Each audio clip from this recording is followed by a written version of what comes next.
Job లేక ఇబ్బంది పడుతున్నారా? అయితే మెడికల్ కోడింగ్ మీకు మంచి ఆప్షన్. వెంటనే కాల్ చేసి కోర్సులో జాయిన్ అవ్వండి.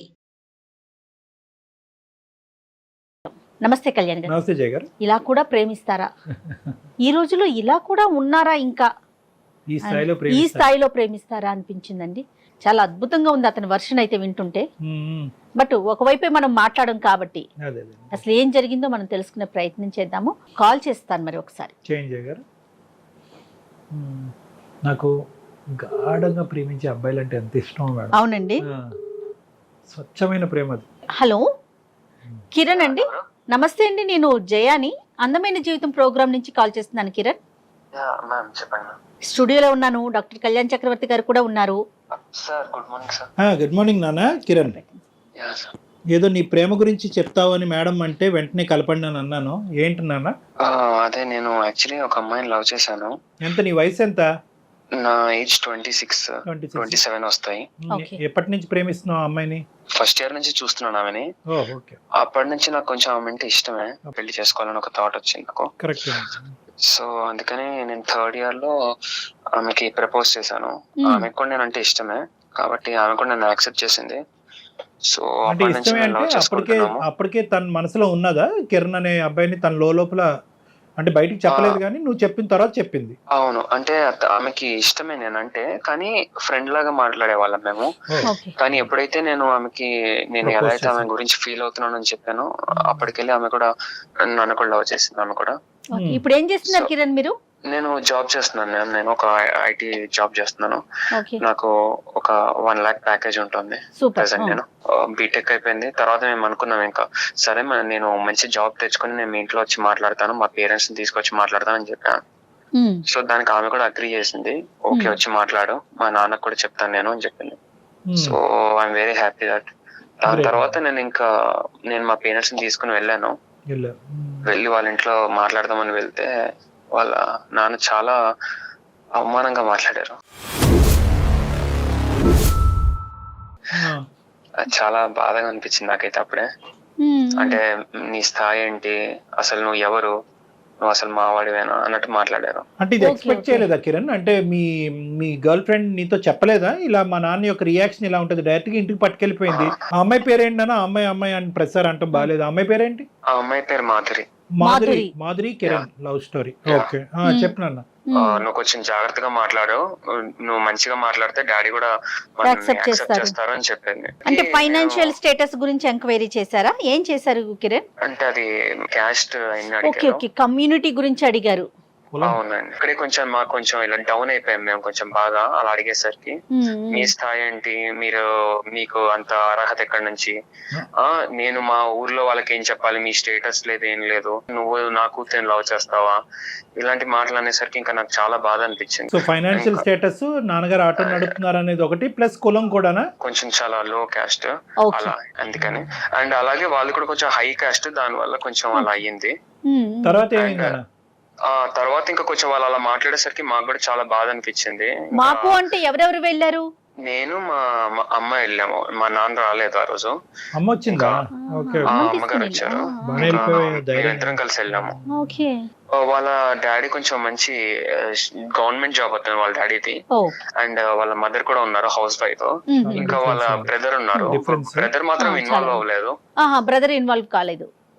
ఓన్లీ ఆమెనే వచ్చి మాట్లాడారు. సో మనం ప్రాక్టికల్ గా మాట్లాడుకుంటే మీ ఇద్దరి మధ్య తేడా అనేది అన్ని విషయాల్లో కొంత ఎక్కువగానే కనిపిస్తోంది, అంతేనమ్మా?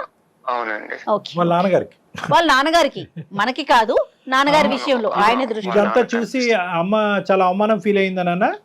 చాలా బాధపడ్డారు. ఇంకా అప్పటికి ఇంకా ఎందుకురా మనకి ఇవన్నీ, మన స్థాయికి మనకు అవసరం ఇవన్నీ, మన వరకు మనం చూసుకుని మన దాంట్లో ఎవరైనా ఉంటే చూసుకుంటే అయిపోతుంది అన్నారు. అంతే కదా. కానీ నేను 2 years నుంచి నేను ఏదో వాడుకుని వదిలేయడానికి అని కాదు, నేను ఏదో పెళ్లి చేసుకుని లైఫ్ లో సెటిల్ అవ్వాలని కదా నేను కూడా చేసుకున్నది. అవును, కానీ 2 వైపుల అంగీకారం లేనప్పుడు అనవసరంగా నువ్వు తల్లిని కూడా తీసుకెళ్లి బాధపడుతున్నావు కదా. ఇక్కడ మీ అమ్మగారు ఇంత అవమానం ఎప్పుడు చూసి ఉండరు ఆవిడ జీవితంలో. నాన్నగారు ఇంకా అదృష్టం కొద్ది రాలే కానీ నాన్నగారు కూడా ఘాటుగానే తగిలి ఉండేది. సరే తర్వాత ఏమైంది అన్న, వచ్చిన తర్వాత ఏమైంది? చాలా బాధ అనిపించి ఇంకా మేము ఇంటికి వెళ్ళిపోయాము. ఇంకా మాట్లాడలేదు కొన్ని రోజులు, మేము మాట్లాడుకోలేదు. ఇంకా కొన్ని రోజులు మాట్లాడుకోకపోయినా తర్వాత చాలా రోజులు సరే ఇంకా నేను కొంచెం ఇంకా బాగా జాబ్ చేసి మాది కొంచెం, లేకపోతే నేను నిన్ను చూసుకోవడానికి కొంచెం ఆర్థికంగా నేను కొంచెం డబ్బులు అయినా పెంచుకుని మాట్లాడుతానని చెప్పిన. ఇంకొంచెం సెటిల్ అవ్వాలని ట్రై చేశాడా? యా అవును, నేను అలా ట్రై చేశాను. సో చేసే ఈ గ్యాప్ లో ఏమైందంటే మ్యారేజ్ చేసేసారు ఆమెకి.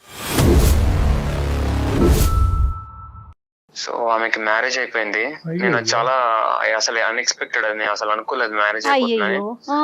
అప్పటికి ఇంకా నేను కాల్ చేయడానికి చాలా ట్రై చేశాను. కాదు కిరణ్, తను నీతో ఏం టచ్ లోకి రాలేదా? ఇట్లా నాకు పెళ్లి సంబంధాలు రోజులు అసలు ఫోన్ స్విచ్ ఆఫ్ వచ్చింది. ఒక రోజు ముందు నాకు మెసేజ్లు కూడా వచ్చాయి కొంచెం నార్మల్ గా, ప్లీజ్ నాకు కొంచెం మెసేజ్ చేయకు, ఇంట్లో చాలా ఇబ్బందిగా ఉంది అన్నట్టు కొంచెం అలా మెసేజ్ పెట్టారు నాకు. అంతే కాదండి, ఇప్పుడు మీరు వాళ్ళ ఇంటికి వెళ్ళి మాట్లాడొచ్చిన తర్వాత మీ ఇద్దరి మధ్య ఎలాంటి కమ్యూనికేషన్ లేదా? ఉంది, కానీ మామూలుగా ఉంది. ఎలా నాతో మామూలుగా ఇలా మధు చాలా సార్లు మాట్లాడింది. కాదు నాన్న, ఇంకో మ్యారేజ్ సంబంధం చూస్తున్నారా, అబ్బాయిని చేసుకోబోతున్నారు అనేది నీకు హింట్ లేదా, మాధురికి హింట్ లేదా? అసలు మాధురికే లేదా? నాకు తెలీదు, ఆమెకు కూడా తెలియదు. అది అమ్మాయి కూడా తెలియదు. మాకు సర్ప్రైజ్ గా తీసుకొచ్చారు, ప్రెషర్ పెట్టారు, పెళ్లి చేశారు. అవును, అది ఒక నెల రోజుల ముందు నుంచి మేము అసలు మాట్లాడుకోలేదు. ఆమెకు పెళ్లి అయ్యే నెల రోజుల ముందు నుంచి మేము మాట్లాడుకోలేదు అసలు. మాధురి పెళ్లి అయిన తర్వాత ఎలా ఉంది, నీతో టచ్ లో ఉందా? అది అంటే మేమిద్దరము ఎలా కలిసామంటే, మళ్ళీ ఒక ఫ్రెండ్ ఉన్నారు మాకు, కామన్ ఫ్రెండ్. మేమిద్దరము ఆయన పెళ్లిలో కలిసాము అసలుకి. అప్పటి వరకు మీ కమ్యూనికేషన్ అంటే ఎంత గ్యాప్? అది ఎంత గ్యాప్? అది దగ్గర ఒక 8-9 months, దగ్గర ఒక 1 year అని వేసుకోవాలి ఉండొచ్చు. మాధురికి 1 year పెళ్లి అయిన తర్వాత మళ్ళీ మీరు కలుసుకోవటం. అవును, ఈ మధ్యలో మళ్ళీ 1 year. నీ మధ్యలో ఉన్నానా? మేము అసలు ఇంకా నేను పెళ్లి అయింది కాబట్టి నేను ఇంకా డిస్టర్బ్ చేయాలనుకోలేదు. ఎందుకంటే నాకు ఆమె హ్యాపీగా ఉంటుంది, వాళ్ళ నాన్న తెచ్చిన సంబంధం కదా అనుకున్నాను అలా. సో ఇంకా మేము 1 year తర్వాత కలిసాము. కలవడం కూడా ఎలా ఉందంటే తన మ్యారేజ్ లైఫ్ అసలు చాలా ఇబ్బందిగా ఉందంట. అసలు అతను వాళ్ళ కులం అతనే, అంటే వాళ్ళ తెలిసిన వాళ్ళ, అంటే వాళ్ళ నాన్నగారు తీసుకొచ్చిన పెద్దలు నిర్ణయించిన సంబంధమే అంతే. అవునండి, అయితే వాళ్ళే కాబట్టి ఇంకా ఆమె కూడా ఒప్పుకున్నాక చాలా బాధలు పడింది. అతను కూడా వేరే వాళ్ళతో తిరగడం, బయట వేరే అమ్మాయితో తిరగడం, ఆమెని ఇట్లా మొత్తం ఇలా ఆమె మీద కిరసనాయిలు పోసేసేవారు ఊరికే, అంటే ఇలా ఊరికే అంతే. అంతేగాని అలా చంపేయడం ఏం కాలేదు. ఊరికే అలా థ్రెటనింగ్ చేయడము, లేకపోతే చాలా ఇబ్బంది పెట్టి ఆమె జుట్టు పట్టుకుని లాక్కుని వెళ్ళడం, ఆయన ఇలా ఏం చేశారంటే ఇంట్లో చాలా సాడిస్ట్. వాళ్ళిద్దరి మధ్య గొడవలకి కారణాలు ఏంటి అంటే వాళ్ళ నాన్న చెప్పారేమో అని, ఎందుకంటే ఆమె నాకు ఇవన్నీ చెప్పలేదు క్లియర్ గా, ఎందుకు ఏంటి అనేది చెప్పలేదు. ఏంటి కారణం అంటే ఇది అవన్నీ అడక్కు, నాకు మళ్ళీ గుర్తు చేసుకోవాలని లేదు అని చెప్పింది ఆమె. ఇంకా కానీ నీదైతే కాదు కదా, అంటే నువ్వు తన జీవితంలో పాస్ట్ లో ఉన్నావు అనే ఉద్దేశంతో, అనుమానంతో ఆడి ఇలా ప్రవర్తించేవాడా? ఇంకేదో వేరే రీజన్ అయితే అయ్యి ఉండదు, ఎందుకంటే అదే అయ్యి ఉంటుంది నాకు తెలిసి. కానీ మాధురి మాత్రం నీకు తెలిసినంత వరకు పెళ్ళయిన తర్వాత నిన్ను తీసి పక్కన పెట్టిందా, లేదంటే ఇంకా తన మనసులో నువ్వే ఉన్నావా కిరణ్? ఆ తర్వాత అదే మేము పెళ్లిలో కలిసి ఇంకా మాట్లాడుకున్నాము. ఇంకా అప్పుడు వాళ్ళిద్దరు డివోర్స్ తీసేసుకున్నారు. డివోర్స్ అయిపోయింది. డివోర్స్ అయిపోయాక నేను అడిగాను, సరే నేను వచ్చి మరి మీ నాన్నతో మళ్ళీ మాట్లాడతాను, నాకు పర్వాలేదు ఏమన్నా కూడా, ఇప్పుడు నా దగ్గర నేను స్టేటస్ ఇవన్నీ అనుకుంటే కనుక నేను కొంచెం సంపాదిస్తున్నాను కదా డబ్బులు అయితే, కాబట్టి నేను వచ్చి మాట్లాడతాను అని చెప్పా. ఫైనాన్షియల్ గా స్ట్రాంగ్ అయ్యాడు కదా. ఫైనాన్షియల్ గా స్ట్రాంగ్ ఒకటి, కులగోత్రాలను నమ్మి నీకు నచ్చినటువంటి పెళ్లి ఫ్లాప్ అవుతుంది కాబట్టి లవ్ మ్యారేజ్ పర్ఫెక్ట్ రా బాబు అని చెప్పి అతనికి ఒక ఎగ్జాంపుల్ ఇవ్వడానికి ఇతనికి అవకాశం ఉంది. అవును, కానీ అతని బుద్ధి ఎంతవరకు తర్వాత ఏమైందన్న? ఆ తర్వాత నేను మళ్ళీ వెళ్ళి కమ్యూనికేట్ అయ్యాను వాళ్ళ డాడీతో, మాట్లాడడానికి వెళ్ళాను. వెళ్ళాక వాళ్ళ నాన్నేమో, మా కూతురు నేను ఇంట్లోనే పెట్టుకుంటాను, వేరే మా కులంలో ఉన్న వాళ్ళకి ఎవరికైనా ఇచ్చి పెళ్లి చేసుకుంటానేమో కానీ నీకు మాత్రం ఇవ్వను. ఈసారి అయితే మీ అమ్మనైతే తీసుకెళ్లే కదా? నేను లేదు, నేను ఒక్కనే వెళ్ళి మాట్లాడాను. ఇంట్లో అయినా ఉంచుకుంటాడంటే కానీ వేరే కమ్యూనిటీలో పెళ్లి చేయడట. అదేలేండి, కానీ ఇక్కడ మాధురి పాత్ర ఏంటన్నా నాకు అర్థం కావట్లేదు. మాధురి పాత్ర ఏంటి అసలు? ప్రేమించుకోవటం అంటే కనుక ఇంక అంతేనా? వన్ సైడెడ్ సెల్ఫ్ గోలేనా? నీ గోల్ నువ్వు కొట్టుకోవటమేనా? అమ్మాయి ముందుకు రాదా? ఒకసారి అలా అయ్యింది నాన్న, నీ వల్లే అయ్యింది, నా ప్రేమించిన వాడిని దూరం పెట్టాం, మళ్ళీ రెండోసారి వచ్చాడు, మళ్ళీ ఆడి మేడ చుట్టూ ఉరితాడు పెడతాం ఏంది? గట్టిగా మాట్లాడదా మాధురి? ఇంకా అంటే వాళ్ళ నాన్న అంటే చాలా ఇష్టం ఆమెకి, చాలా బాగా చూసుకున్నాడు. కాదు కిరణ్, నానంటే చాలా ఇష్టం. మరి నువ్వంటే ఏంటి? నేనంటే కూడా ఇష్టం, అందుకే వాళ్ళ ఎట్లా నాన్న కుదురుతుంది? చాలా సార్లు మరి అడిగాను. ఒప్పించుకోవాలి కదా. అన్ని ప్రాబ్లమ్స్ అన్ని ఈ కోడా దగ్గరే వస్తున్నాయి. ఆ అవ్వ కావాలి బొవ్వ కావాలంటే అవ్వదు. ఆ తీసుకొచ్చిన బొవ్వ ఎలా ఉందో అనేది ఇంతకు ముందు ఆ అమ్మాయి అసలే రుచి చూసింది, కిరసనాయలు కూడా మీద పోయించుకుంది 1-10 సార్లు. అంటే వాళ్ళ నాన్న ఎప్పుడు ఒప్పుకుని ఉండేవాడు? ఆ అమ్మాయి మీద కిరసనాయలు పోసేసి అగ్గిపొల్ల గీసేసిన తర్వాత ఒప్పుకుంటాడా? అడిగినోళ్ళు లేక.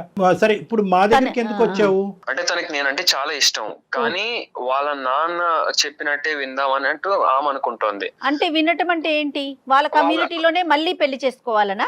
ఆహా, అంటే వాళ్ళ నాన్న కన్విన్స్ చేసి ఇంట్లో ఒప్పించే పెళ్లి చేసుకుందాం మనం, పారిపోయి కాదు అన్నట్టు. సో ఇన్ని జరిగిన అంటే ఇక్కడ మనకు కనిపించేది ఏంటంటే కిరణ్, ఇన్ని సంఘటనలు ఇంత పరిస్థితి వచ్చినా కూడా ఇప్పటికి కూడా మాధురి తండ్రిని నిందించట్లేదు, తండ్రి వైపు వేలెత్తి చూపెట్టట్లేదు. ఇంకా తండ్రి చెప్పే మాట శిరసా వహిస్తాను, తండ్రి గీసిన గీత కమ్యూనిటీలో కానీ బయట నుంచి కానీ ఏదైనా తండ్రి తీసుకొచ్చిన సంబంధమే, అంతేనా? అంటే తను అంటే ఇష్టమే, తను నాతో రావడానికి ఇబ్బంది పడుతుంది. ఇంట్లో ఒప్పించే పెళ్లి చేసుకుందాం, చేసుకుంటే కూడా నన్నే చేసుకుంటాను అంటుంది. పెళ్లికి ముందు గానీ పెళ్లి తర్వాత గానీ మాధురి పాట మాధురిదే, అంతే. తండ్రి పాత్ర తండ్రిదే. ఎటొచ్చి ఏంటంటే ఈ అబ్బాయే పోరాడుతున్నాడు, అంతే. ఇబ్బంది పడుతున్నది కిరణ్ ఒక్కడే మేడం. ఇంకోటి ఏంటంటే మాధురిని కూడా ఇక్కడ ఏం అనలేకపోతున్నాం ఇక్కడ, ఎందుకంటే మాధురి చాలా అసర్టివ్ అండ్ స్ట్రాంగ్ ఫాదర్ అక్కడ. ఇక్కడ పాపం ఈ అబ్బాయి పరిస్థితి చాలా బాధాకరంగా ఉంది. ఏం చేయాలి నాన్న? ఇప్పుడు ఎవరితో మాట్లాడదాం? ఇప్పుడు నేను ఒకసారి మాధురితో కాన్ఫరెన్స్ పెట్టిస్తాను, ఒక్కసారి మీరు మాట్లాడి ఒకసారి ఆమెను కన్విన్స్ చేస్తే కనుక. నువ్వేం ఎక్స్పెక్ట్ చేస్తున్నావు మాధురి దగ్గర నుంచి? మాధురి నాతో పాటు బయటకు వచ్చేస్తే ఇంట్లోంచి నేను ఆమెను పెళ్లి చేసుకుని నేను ఎంత బాగా చూసుకుంటా అనేది చెప్పొచ్చు. ఇప్పుడు కొత్తగా ఈ ఐడియాలు మేము మాధురి బొర్రలో పెట్టలేములే కానీ అది కాదు. ఇప్పుడు బయటకు వచ్చేసే అమ్మాయి అయితే ఎప్పుడో వచ్చేసి ఉండేది అమ్మాయి. ఇప్పుడు డాక్టర్ కళ్యాణ్ చక్రవర్తి జయ చెప్పాలా నువ్వు బయటకు వచ్చే అమ్మాయిని? అలా కాదు.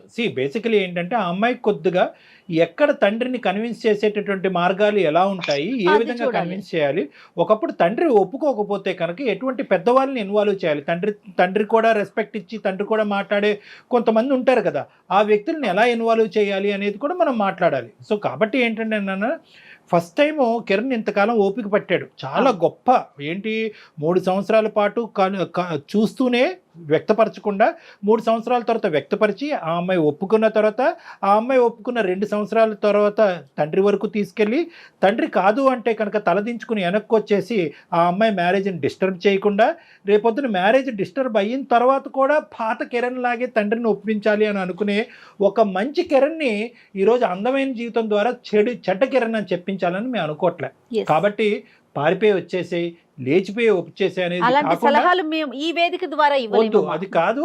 ఎందుకంటే కనుక ఈరోజు ఆ తండ్రి చాలా గట్టి తండ్రి, చాలా మంచి తండ్రి అయినా కూడా చాలా పట్టు వదలనటువంటి విక్రమార్కుడు లాంటి తండ్రి అతను.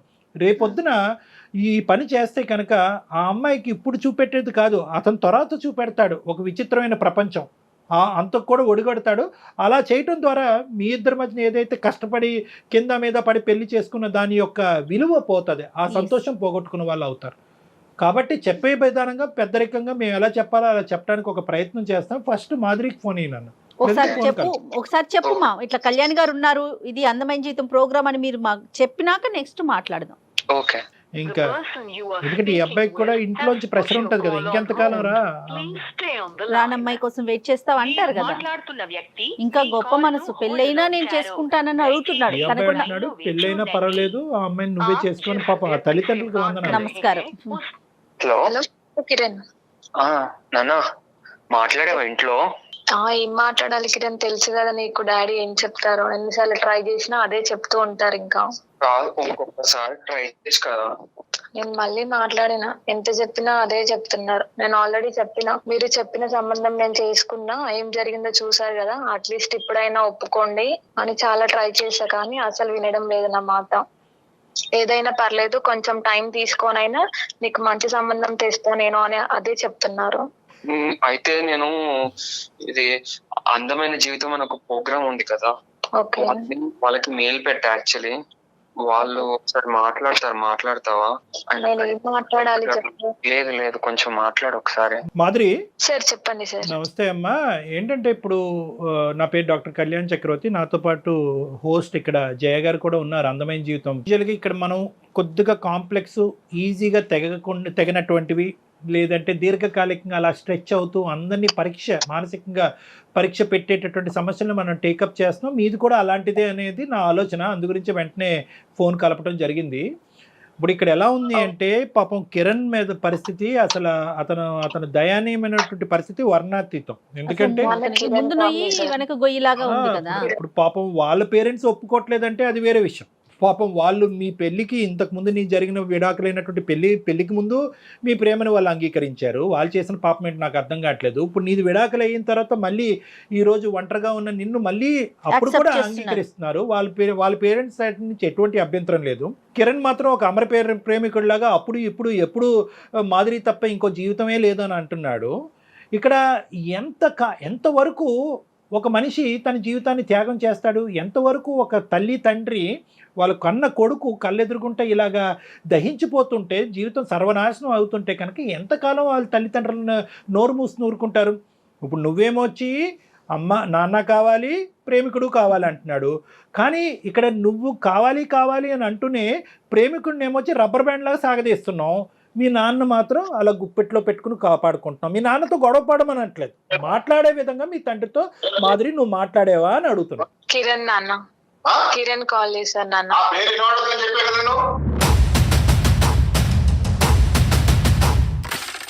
అంటే ఏదో మాట్లాడడానికి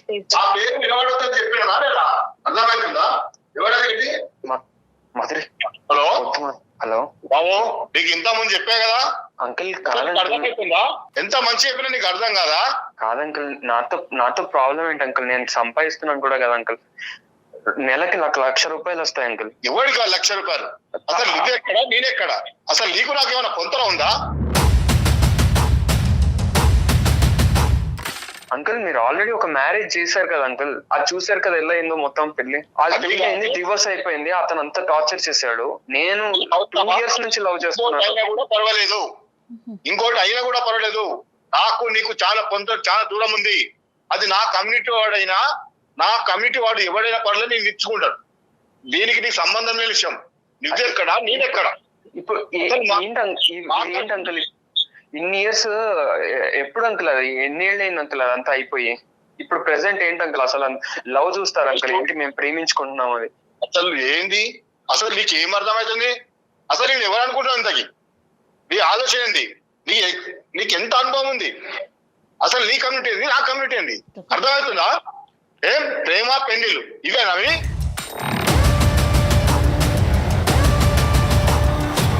అంకుల్ కనీసం నా కొంత కూడా నువ్వు చేరలేవు.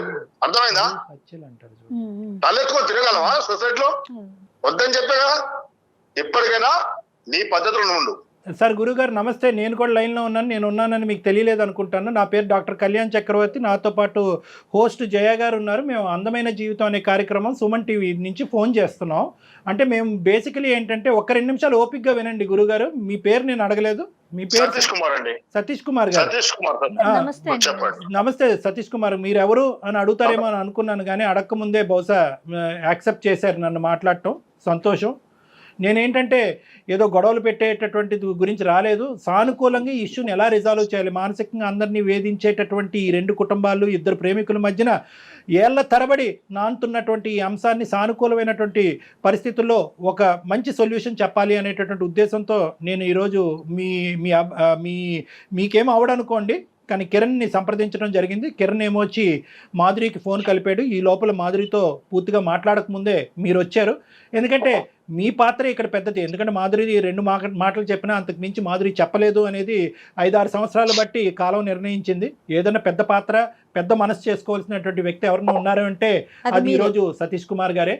కాబట్టి సతీష్ గారు, ఈరోజు కిరణ్ని మీరు యాక్సెప్ట్ చేయకపోవటానికి ప్రధానమైనటువంటి ఒక 3 కారణాలు మాకు చెప్పగలరు?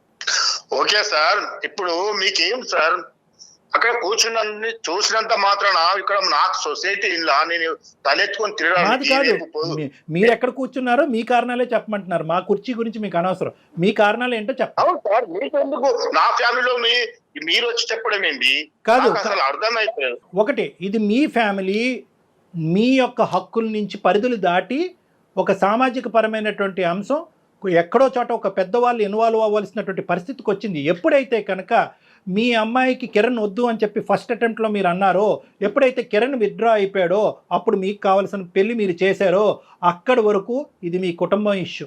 ఎప్పుడైతే మీరు చేసినటువంటి పెళ్లి ఫ్లాప్ అయ్యిందో, ఎప్పుడైతే కనుక మీ అమ్మాయిని చంపబోయాడో, కిరసనాయిలు పోసి మీ గొప్ప అల్లుడు చంపబోయాడో, అదృష్టం కొద్దీ ఆ పెళ్లిలోంచి బయటపడి మీ కన్న కూతురు మీ చేతుల్లో ఉందో, ఇక్కడి నుంచి ఇది సామాజిక పరమైనటువంటి ఒక అంశం, ఒక మనిషి ప్రాణాలకు సంబంధించినటువంటి అంశం, ఒక స్వచ్ఛమైనటువంటి ప్రేమకు సంబంధించినటువంటి అంశం. కాబట్టి సామాజికవేత్తగా ఒక సామాజిక పరమైనటువంటి అంశంలో నా ఇన్వాల్వ్మెంట్ ఉన్నది ఉంది. కాబట్టి ఇది దయచేసి నా ఇష్యూ, నా ఫ్యామిలీ ఇష్యూ అని మీరు అనద్దు. ఎందుకంటే కనుక వినండి సతీష్ కుమార్ గారు, మీకు నేను మర్యాద ఇస్తున్నాను, నాకు మీరు మర్యాద ఇస్తున్నారని అనుకుంటున్నాను.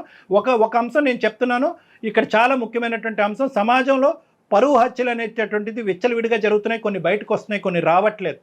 ఆ స్థాయి కేటగిరీకి చెందినటువంటి ఈ అంశం కాదు అని అనుకున్నా కూడా ఇది దాని నుంచి ఎంతో దూరంలో లేదు అనేది ఈరోజు మీ టోన్ ద్వారా నాకు అర్థమవుతుంది. కాబట్టి ఈరోజు నేను అడిగినటువంటి ప్రశ్నకి నా ఇష్టం, నా కుటుంబం అనే మాటలు కాకుండాని ఒక 3 ప్రధానమైనటువంటి అంశాలు కిరణ్లో లేనటువంటివి, మిగతా మీరు చూసేటటువంటి సంబంధాల్లో ఉన్నటువంటివి ఏంటన్నది నాకు చెప్పండి. కిరణ్ ఎందుకు మీరు తిరస్కరిస్తున్నారు, ఎందుకు యాక్సెప్ట్ చేయలేకపోతున్నారు? నేను చెప్పేది కొంచెం అర్థం చేసుకోండి సార్. మా వయస్సుకు మేము చేసే పనులకి మా కమ్యూనిటీ పోతేనే మాకు రేపు ముందడుగు వేయడానికి వస్తుంది. మా పెద్ద బలగము. మా ఫ్యామిలీలో ఎక్కడ పోయినా ఎటు పోయినా కానీ చిన్నదైనా పెద్దదైనా చాలా పెద్ద బలగం. తలెత్తుకొని తిరగాలనుకున్నా పొంతలు లేని సంబంధాలు పట్టలేము సార్. కరెక్ట్ కాదు. ఎందుకంటే నేను ఇంటికి పెద్ద కుటుంబంలో పెద్ద మనిషిని, నాకంటూ ఒక 10 మందిలో పలుకుబడి ఉంది.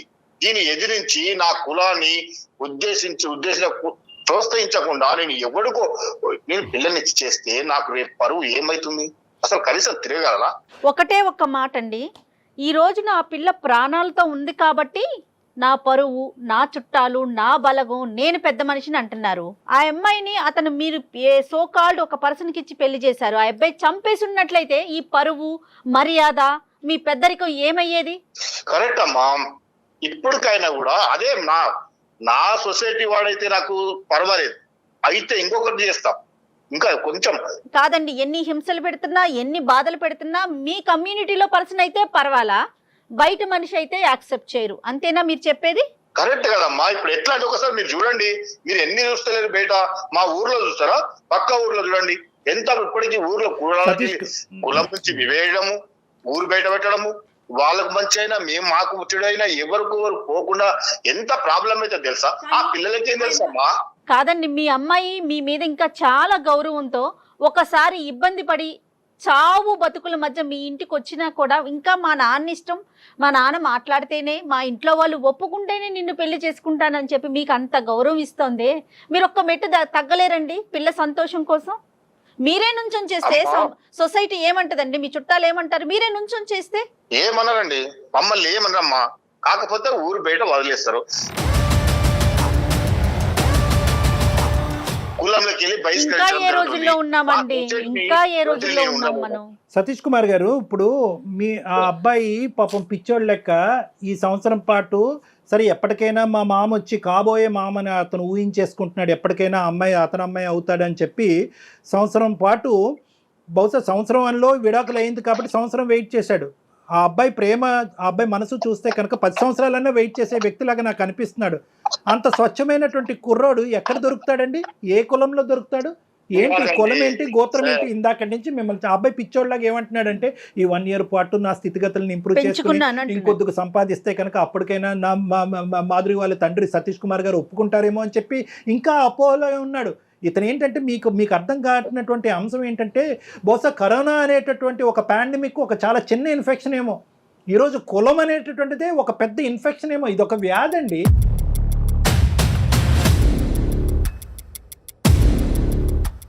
ఎందుకంటే కనుక మీ అమ్మాయి మీకు గౌరవం ఇస్తుంది, ప్రేమ ఇస్తుంది, పంచ ప్రాణాలు ఇస్తుంది. ఈరోజు మీ కళ్ళెదురుకుంటా మీ కూతురు చనిపోబోయేటటువంటి కూతురు ఈరోజు అదృష్టం కొద్దీ మీ పక్కన నిలబెడితే అది తీసి పక్కన పెట్టేసి ఈరోజు ఏమండి వచ్చినవాడు దొంగోడైనా టెర్రరిస్ట్ అయినా ఎవడైనా పర్వాలేదు, గోత్రంలో కులగోత్రం ఒకటి మ్యాచ్ అవుతే చాలు వాడిని మా అమ్మాయికి ఇచ్చి కట్టబెడతానంటే కనుక కరోనా కంటే పెద్ద వ్యాధి కాదండి ఇది. ఎంత పెద్ద ఇన్ఫెక్షన్ అండి, ఏ కులం అండి? నేను ఇందాక ఒకే ప్రశ్న అడుగుతున్నాను.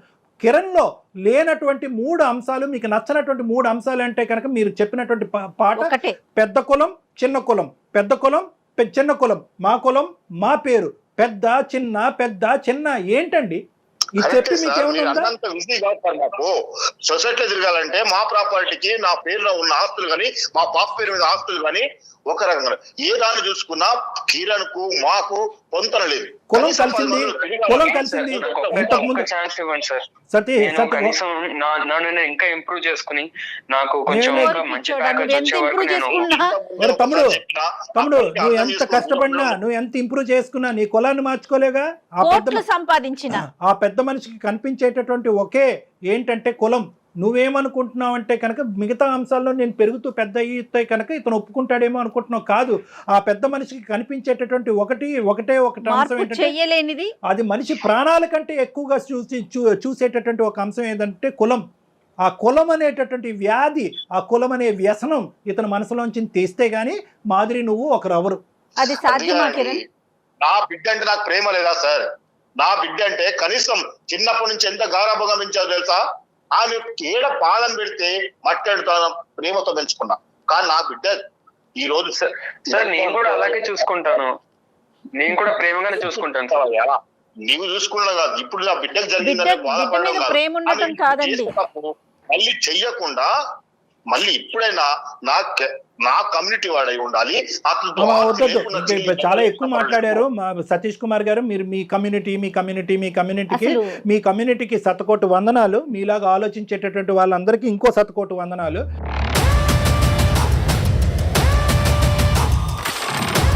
నేను ఒకటే చెప్తున్నాను, ఈరోజు మాదిరి ఇక్కడ మాట్లాడకపోతే బహుశా ఈ బండి ముందుకెళ్ళదు. నిజంగా మాధురికి ఇప్పుడు డిసైడ్ చేసుకోవాలన్నటువంటి సందిగ్ధ పరిస్థితి వచ్చింది. తండ్రి కూతుర్ల మధ్యన గొడవ పెట్టేటటువంటి ఉద్దేశం డాక్టర్ కళ్యాణ్ చక్రవర్తికి, సుమన్ టీవీకి లేదు. కానీ మీరు ఇంత మూర్ఖత్వంగా, ఇంత మొండిగా వ్యవహరిస్తుంటే కనుక ఖచ్చితంగా మాధురిలో ఒక ఆలోచనని తట్టి లేపవలసినటువంటి పరిస్థితి వచ్చింది. ఇప్పుడు ఈరోజు మాధురి ప్రేమ అంటుంది, అవ్వ కావాలి బువ్వ కావాలి అంటుంది. కానీ ఇక్కడ బువ్వ అనేటటువంటి తండ్రి, చిన్నప్పటి నుంచి బువ్వ పెట్టినటువంటి ఒక తండ్రి ఈరోజు లాజిక్ లేకుండా మాట్లాడుతున్నాడు. తన పట్టినటువంటి కుందేలకు 3 కాళ్ళు అన్నట్టుగా మాట్లాడుతున్నాడు. ఒక వ్యసనానికి, కులం అనేటటువంటి వ్యసనంలో మునిగిపోయి ఉన్నాడు. ఇటువంటి వ్యక్తికి ఈరోజు నేను కౌన్సిలింగ్ చేసి ఆ కులం అనేటటువంటి పరిస్థితిని తీయగలనా? ఏమండి, ఒక తప్పుడు పెళ్లి చేశారు, ఆలోచించకుండా ఒక తాగుబోతుకి ఇచ్చి పెళ్లి చేశారు.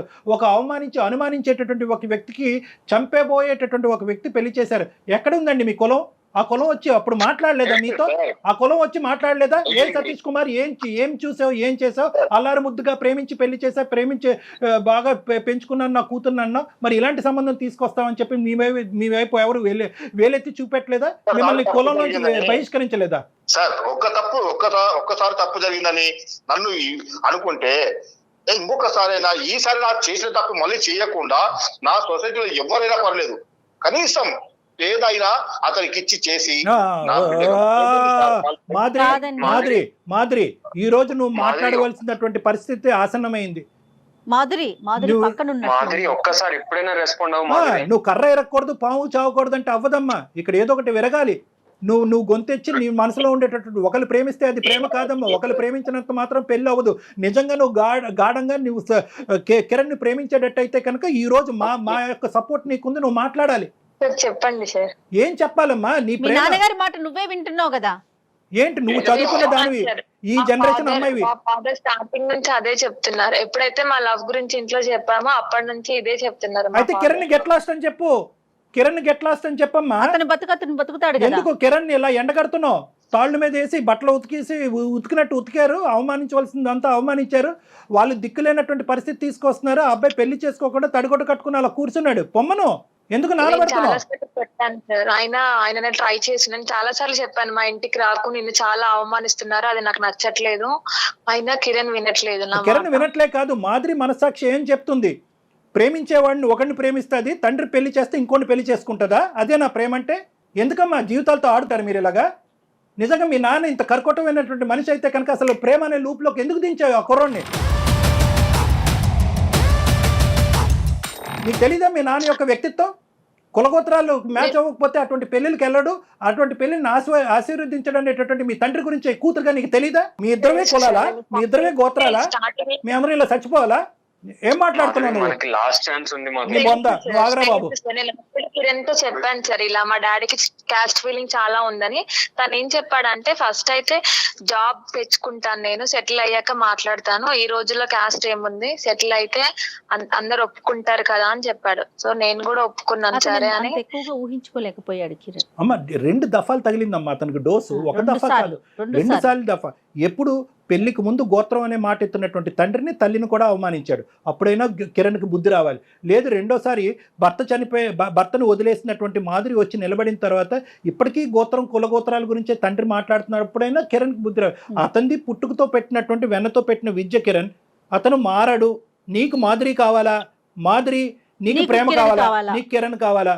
అంటే మా డాడీ ఒప్పుకుంటేనే నేను చేసుకుంటాను పెళ్లి. సతీష్ గారు, నేను ఒకటే మాట అంటున్నాను, ఇంత మంచి కూతుర్ని ప్రేమాన్ని త్యాగం చేసి తండ్రి మాట జబదాటకూడదు అనేటటువంటి 2 దఫాలు తన జీవితం అన్యాయం అయిపోయినా పర్లేదు, తండ్రి మాటను కొట్టేయకూడదు అనేటటువంటి కూతురి ప్రేమని మీ ప్రేమ ముందు ఏంటండి చెప్పండి? మీ ప్రేమ పనిచేస్తుందా? ఇటువంటి మంచి కూతుర్ని, అటువంటి మంచి అల్లుడిని తీసుకురాగలరా మీరు? నేను ఛాలెంజ్ చేస్తున్నాను. ఒక్కసారి నా మాట వినండి సార్. నేను విన్ను మీ గోత్రం అనే కులం గోత్రం అనే మాటలు తప్ప ఏదైనా వింటా. మీరు అది తప్ప ఇంకేం మాట్లాడట్లే. ఇంకా మాట్లాడలేదు. వాళ్ళిద్దరికి పెళ్లి చేయండి, వాళ్ళ పెళ్లికి నేను గ్యారంటీగా నిలబడతా. చెయ్యండి. ఒక్క మాట సార్, ఒక్కసారి చూడండి, వాళ్ళకి ఏం తెలుసు సార్ పెళ్లిల గురించి? 4 రోజులు నా బిడ్డ మీద మోజిపోతుంది, అవతల ఇంకా ఎక్కడో చేసిపోతాడు. అసలు ఎవరైనా వీళ్ళ గురించి నేను పబ్లిక్ లో తిరగకుండా నేను దూరంగా ఉండడము, నా అన్నదమ్ముళ్ళు బలగము ఎవరు నా ఇంటికి రాకపోవడం. 100 మందిని తీసుకురండి సార్. ఏమండి సతీష్ కుమార్ గారు, 100 మందిని తేండి. సో కాల్డ్ బలగం అంటున్నారు కదా, బలగాన్ని తీసుకురండి. ఆ బలగం అందరితో నేను మాట్లాడతాను. ఏ బలగం అండి? ఏ బలగం వస్తుంది చెప్పండి? మీరెందుకు తలెత్తుకుని తిరగలేనంత పాపం పని మీరు ఏం చేశారు ఈ కాలంలో? మీరు ఇంకా ఏడా సార్, మీరు ఒక్కసారి మా ఊరి పొలిమరలో కూడా కనీసం మాకు పొంతన లేని మనిషితో నేను ఎట్లా చేసి ఉండగలను సార్ పెళ్లి? కాదు సార్, ఒకటే సతీష్ గారు, మీరు ఒకటే చెప్తా, మీరు ఇంత లోతుగా మీ వేరులతో పాటు ఈ ఆలోచన శైలి దిగబడింది. చూడండి, వాడు వదిలేసి వెళ్ళిపోతే, వాడు మోజు తీరిపోతే అంటే కనుక మీరు ఇవన్నీ ఈ కాకమ్మ కబుర్లన్నీ మాకు చెప్పొద్దు. ఎందుకంటే కనుక మీరు ఏ ముక్కు మొహం తెలియని వాడు కేవలం కులం మ్యాచ్ అయిందని తీసుకొచ్చి పక్కన కూర్చోపెట్టేవాడు కంటే 6 సంవత్సరాల పాటు లవ్ చేసి ఒక భగ్న ప్రేమికుడిలాగా అలా కూర్చుని అన్ని జీవితంలో అన్ని వదులుకుని వాళ్ళ కుటుంబాన్ని, తల్లిదండ్రుల యొక్క ఆశలు కోరికలు కూడా త్యాగం చేసినటువంటి కిరణ్తో మీరు తీసుకొచ్చే ఏ సంబంధాన్ని కూడా మీరు పోల్చలేరు. Full stop. మీరు మీ తరపున ఎవరైతే 3, 4, 5 పెద్ద మనుషులు ఉంటారో రండి నా దగ్గర. మీ అన్నదమ్ములు రండి. మీరు ఎవరో గౌరవించేటటువంటి మీ కులం ఎవరో 2, 3 పెద్దలు ఉంటారు కదా. అసలు ఇక్కడ జరిగేటటువంటి వాస్తవ పరిస్థితి, అసలు కిరణ్ ఎవరు, కిరణ్ ఎంత మంచివాడు, ఎంత గొప్పవాడు అనేటటువంటిది ఇప్పుడుకొచ్చి మీరు ఆ పెద్ద మనుషులకి ఎవరికి చెప్పలేదు అనేది నాది గ్యారంటీ. మీరు ఎవరికి చెప్పలే. వాళ్ళు గోత్రం కులం అంటున్నారు, మీరు అది నమ్ముతున్నారు. కాబట్టి ఎవరైతే ఒక 4, 5 పెద్ద మనుషులు తీసుకుని నా దగ్గర రండి. మీరు రండి నా దగ్గర, మనం కూర్చుందాం. కిరణ్ కూడా పిలిపిద్దాం, మాధురిని కూడా కూర్చోపెడదాం, మనందరం కూర్చుని మాట్లాడుకుందాం. అంతేగాని దయచేసి ఈ ప్రేమని ఇలా తొక్కేయద్దు. ఇది నా విన్నపం. 2 చేతులు ఎత్తి దండం పెడుతున్నా. సతీష్ గారు, డాక్టర్ గారు ఏం చెప్తున్నారు ఒకసారి ఆలకించండి దయచేసి. చెప్పట్లేదు, వేదన. నలుగురు అన్నదమ్ములు కలిసి వచ్చినప్పుడు వాళ్ళు ఒప్పించండి. మీరు అన్నారు కదా, గ్రాండ్ గా పెళ్లి చేసేద్దాం. ఓకే, వాళ్ళు ఒప్పించాలంటారు నన్ను. ఆ నలుగురిని ఒప్పించాలా? వాళ్ళు ఒప్పిస్తే మీరు ఒప్పుకుంటారా? ఖచ్చితంగా సార్. ఓకే, ఆ నలుగురిలో ఎవరు ఒప్పుకున్నా నేను మీ ముందే గ్రాండ్ గా పెళ్లి. నేను ప్రపోజ్ చేసిందే కాబట్టి నేను యాక్సెప్ట్ చేస్తాను. అదే నాకు అభ్యంతరం లేదు. కానీ ఇక్కడ ముఖ్యంగా కిరణ్, నీకు చెప్తున్నాను కిరణ్, ఇక్కడ హలో కిరణ్ సార్, చెప్పండి సార్. దేనికన్నా ఒక హద్దు ఉంటుంది, అర్థమైందా?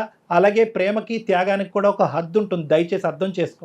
ఏ మాదిరి నువ్వేమంటావు? మీ నాన్నగారు ఒక కండిషన్ పెట్టారు, దానికి డాక్టర్ గారు ఓకే అన్నారు. ఎందుకంటే మీ ఇద్దరిని కలపాలన్న సదుద్దేశంతో. నీ పాత్ర ఇక్కడ చాలా గట్టిగా ఉందమ్మా. ఓకే మేడం, నాకు కూడా ఇష్టమే. అంటే ఇన్ని రోజులు డాడీ అసలు కిరణ్ పేరు ఎత్తితేనే చాలా చిరాకు పడేవాళ్ళు. ఇప్పుడు సార్ చెప్పాక అట్లీస్ట్ ఈ మెట్టైనా దిగారు కదా, నాకు కొంచెం హోప్స్ ఉన్నాయండి. ఇప్పుడు మీరు వాళ్ళని కూడా ఒప్పిస్తారు, మా పెళ్లి జరిపిస్తారని కొంచెం నమ్ముతున్నాను. Thank you so much madam. చూద్దాం, మా వంతు ప్రయత్నం మేము చేస్తాం. మీరు రెండు వైపులు, ప్రతి కేసులో నేను చెప్తాను కదా, 2 ద్వారాలు తీసి ఉంచండి. అంటే ఏంటంటే కనుక వాళ్ళు ఒప్పుకుంటే ఏంటి, ఒప్పుకోకపోతేనేంటి, 2వ ఆప్షన్ కూడా మీరు ఓపెన్ గా పెట్టుకోండి. ఓకేనా? మిగతావన్నీ మనం కలిసి మాట్లాడుకుందాం. ఓకేనా? ఓకే కిరణ్. సతీష్ గారు ఉంటామండి. నమస్తే. నమస్తే అండి. మాకు మీతో మాట్లాడినందుకు అవకాశం కల్పించినందుకు, మా యొక్క విజ్ఞప్తిని మన్నించినందుకు. మన్నించి సానుకూలంగా స్పందించినందుకు ధన్యవాదాలు. నమస్తే అండి. చాలా సంతోషం అండి.